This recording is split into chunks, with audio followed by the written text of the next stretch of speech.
VJ's 32. Today, we're back to how to play. We're looking at how to play this game, Royale, Party at Lewis's. Taking us back to the 1700s to King Louis and the party. It's designed by Wouter van Steen. Hopefully I pronounced that correctly. That's by Jolly Duts Games out of the Netherlands. It's for 1 to 4 players, ages 8 and up, in about 20 minutes. Royale. It's a food battle royale. Not really, but what you're doing is you're serving guests at this masquerade ball, and you're trying to basically serve these guests. Now, what do you get in this game? Aside from the rules, you get 9 cards here. This is for solo, which we'll get to at some point in time, no doubt. But it's just for solo mode only. You get 72 of these food cards, and there are cards numbered 1 through 12 in multiple suits here.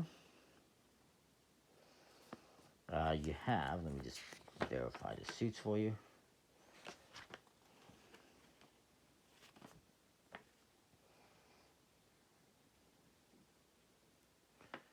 If I can, I thought I said some of what there is.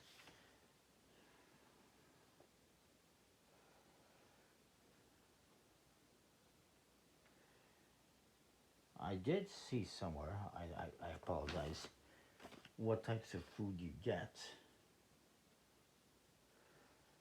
But I'm not seeing that anymore. Okay, there we go. We have purple, which is fruit. We have pink, which is pastries. Green, which is drinks. Pretty self-explanatory, I guess, but I thought I would go through the list. Yellow, which is savory. Who doesn't like a good roast chicken? Or perhaps that's a roast duck. And blue, green, purple, pink, yellow. What's the blue one? Where's the blue one here? Blue one, which is dessert. And then you got the white one, which is abundance. It's basically a wild suit that can be used as anything. It's got everything on it. And yeah, you mix these up. You also have these cards right here. Each player is going to get a set of these. These are your nobles. And they are who you have to serve. And actually, there's also one more card mixed up in here I need to find. It is called, is this one. It is the kind of end of the round card. The end of party card. It actually is what it is. And you'll mix this into the cards as well. For these cards, you can see there's a slight difference between them. These are imposters. Each player gets an imposter. And each player is going to get one set of these. Each set has a different symbol, so you can keep them separate. As you can see, I'll just do your 2-player setup. So we'll put some of these aside. Each one of these cards gives you something you need to collect. It is the same. There's 2 sides as well. There's this side, which is kind of the unmasked side, and then there's a masked side, masquerade side, if you will. They recommend using this side if it's your first game, so we sell. But just to show you, same character has the same thing, but for different players, they're collecting different food types or suits, if you will.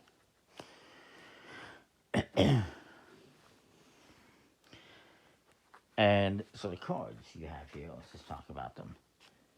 This one, you need to have 4 food cards at the same type. One of them has to be whatever color is shown here. In this case, yellow. This one is blue. This one, they want to have 2 pairs. Each pair must contain 1 blue card. I'm guessing that basically means values for the pair. And what you see in the upper right corner here is a score you get for completing that. So 3, 2, 1 points. This one, you need to have exactly 4 cards with a total of less than 15, and they have to be purple in this case. This one, you want to have 3 cards that add up, and they have to be the specific ones. So this guy wants drinks, so A plus B equals C, so like 3 and 4 equals 7 or whatever. This one, you want to have 4 cards. They have to be pink, and they have to be 38 or more in total. And this one, you simply want to have cards that add up to 25. Doesn't matter what kind they are or how many. They just have to add up to 25. And so each player is going to have this in front of them. I'll try to set it up here somehow. And I'll just set these ones up to the side. I'm mixed up a little bit here, but that's fine. And what we're going to do is we're going to deal out cards into a 3x3 grid here called the tray.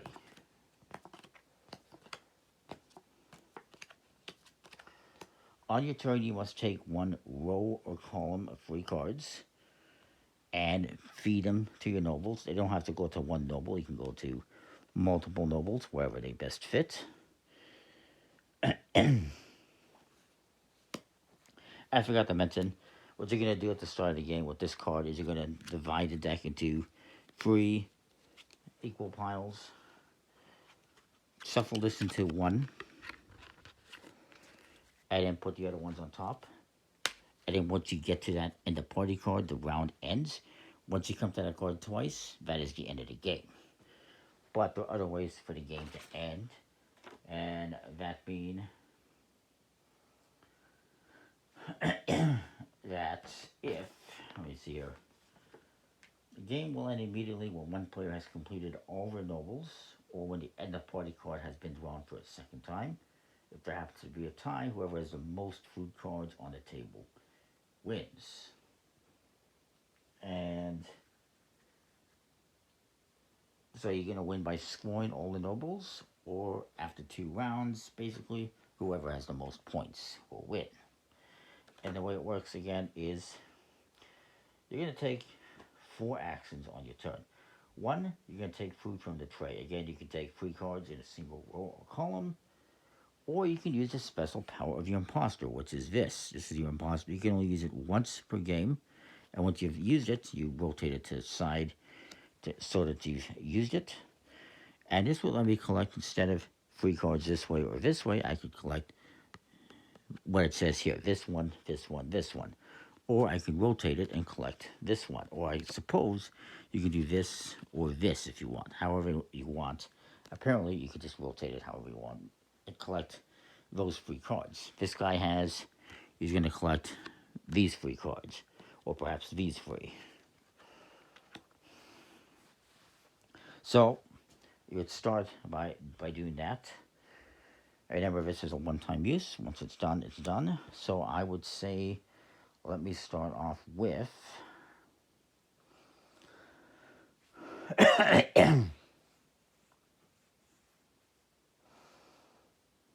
I'll collect these 3. I'm going to put this one here. Try to get, something plus something equals 6, or 6 plus something equals whatever. 6 plus 4 equals 10 or something. I'll put these here to try and get some pairs, and then this one I will put here because I want to have 38 or more. Then, after I've done that, I will replenish the market. Actually, so yeah, you're going to take food from the tray. You must provide the nobles with food.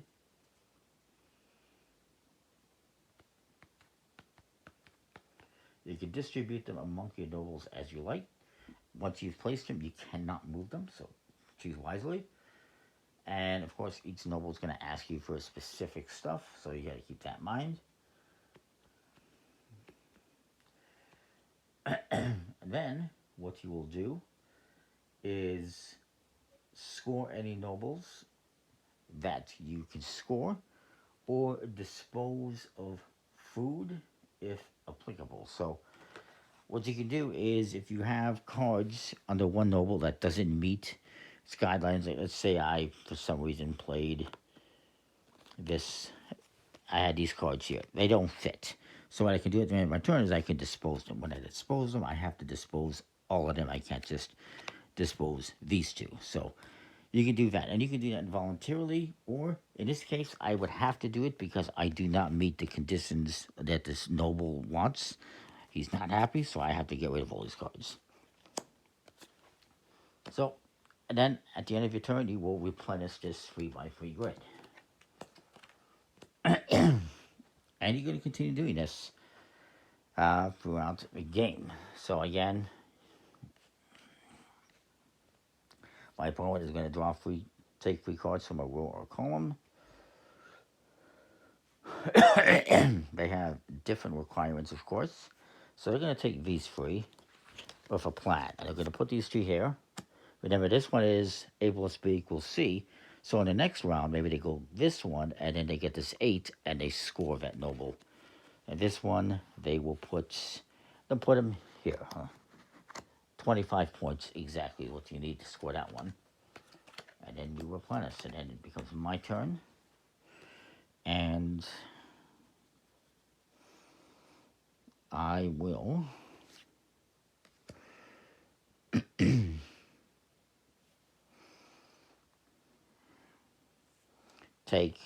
maybe I take these ones. I'm going to put this one, well, I can put it here and hope to get like 2 plus 6 equals 8 or something like that.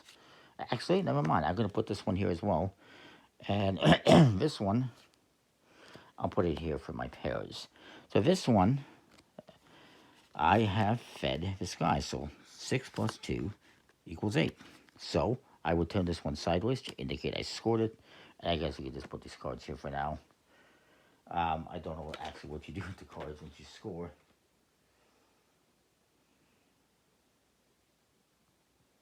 Right, you discard these cards. So I would discard them. And then we replenish the market. My opponent is going to do the same thing. He's going to collect these cards. And he's going to satisfy the condition of that noble. He will, I guess, put this card here. And then this one, they can put here for the pair. And so this noble is satisfied. And he gets rid of these cards. It's a pretty straightforward game. You're just collecting 3 cards in the royal column, or perhaps using this card and getting those specific cards, and trying to meet what these cards are looking for. It's set collection, it's contract fulfillment, basically. And you're basically doing the same contracts, just with different suits, basically. It's an interesting little game. And again, you're going to play until that one card appears. Once it appears, you take all the discards and shuffle everything up and do one more round until this appears again. Or you end the game as soon as somebody has scored all her nobles. Whether or not you use this one is up to you. If nobody scores all the nobles by the end of the game, then whoever has the most points would win. Currently, we are tied because we have the same noble. Anyways, hopefully that makes sense. I think it's a pretty cool little game. I got this one from like Zatu in the UK, so it's a little bit harder to find outside of Europe, but it's not impossible to find. Cards are decent quality, smooth plastic coated finish. And that is that. Comment, like, subscribe, and know what you think, and we'll see you next time. Thanks for watching.